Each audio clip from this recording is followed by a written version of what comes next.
Chers amis de Biel TV, bonjour.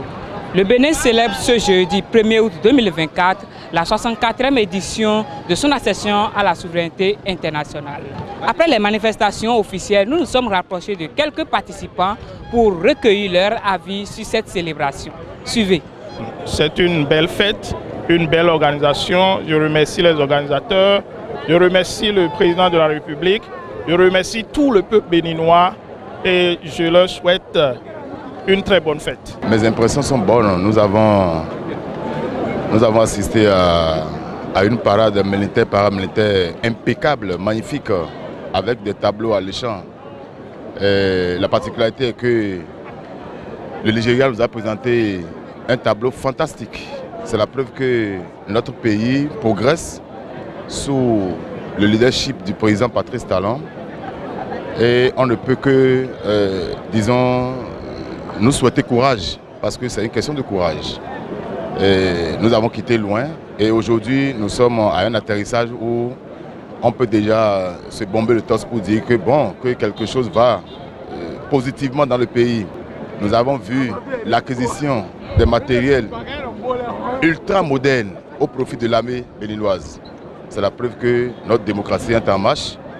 Et je dois vous avouer que le tableau alléchant que la délégation nigériane nous a présenté, ainsi que la parade magnifique qui nous a été offerte par l'armée béninoise, j'avoue que ça séduit et on ne peut que féliciter, encourager tous ceux-là qui œuvrent au jour le jour et qui œuvrent inlassablement pour le développement et pour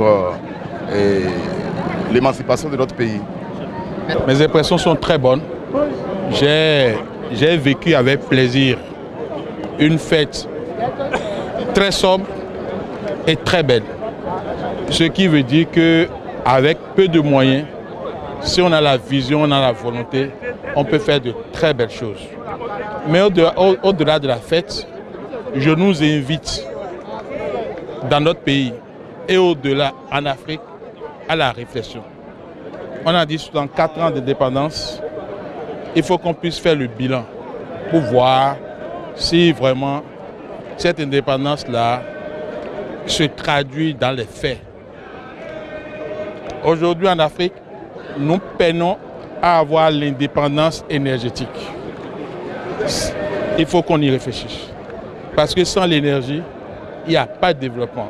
Je préfère seulement m'en arrêter à l'énergie pour dire que nous avons beaucoup de chemin à faire pour que dans quelques années, nous puissions vraiment être nous-mêmes et ne pas être trop dépendants de ceux qui estiment nous avoir octroyé l'indépendance il y a 64 ans.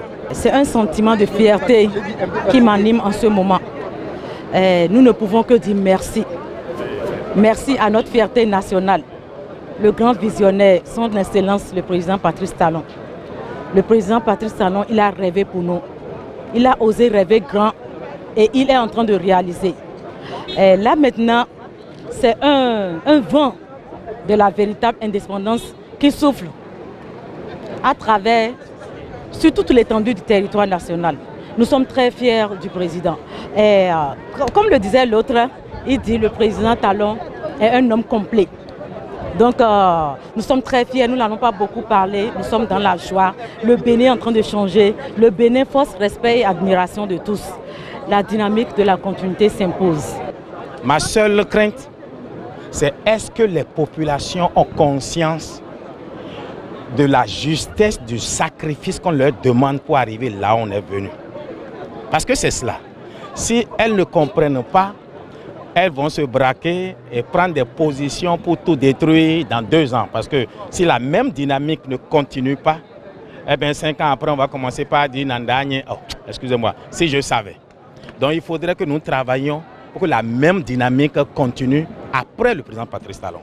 Aussi, le système partisan aujourd'hui veut qu'on n'ait plus un président aussi puissant que Yahi, Soglo et Talon.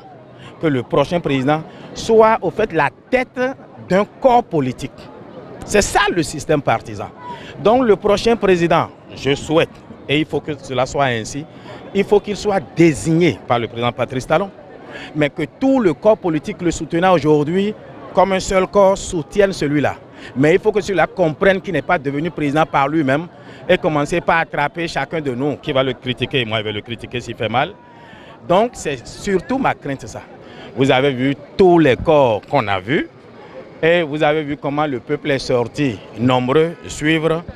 Vous avez vu aujourd'hui, bon, je les taquinais un peu dans mon cœur, je disais mais c'est de petits oiseaux, mais avions quand même. Donc c'est déjà un progrès. Il faut plutôt, l'unité nationale n'est jamais acquise. Il faut inviter chaque jour le peuple béninois à l'unité nationale. Il faudrait que devant l'essentiel, nous puissions parler d'une seule voix. Vous avez vu la cacophonie qu'on a eue ici par rapport aux soupçons que le Niger avait.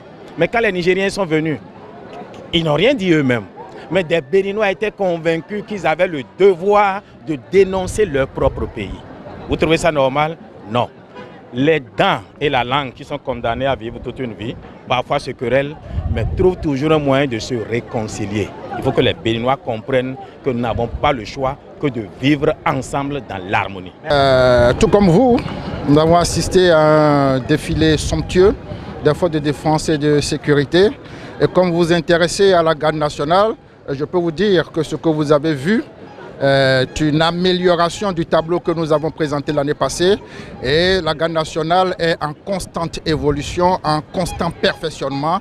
Et les années à venir, les prestations que nous allons faire vont être beaucoup plus meilleures que celles-là.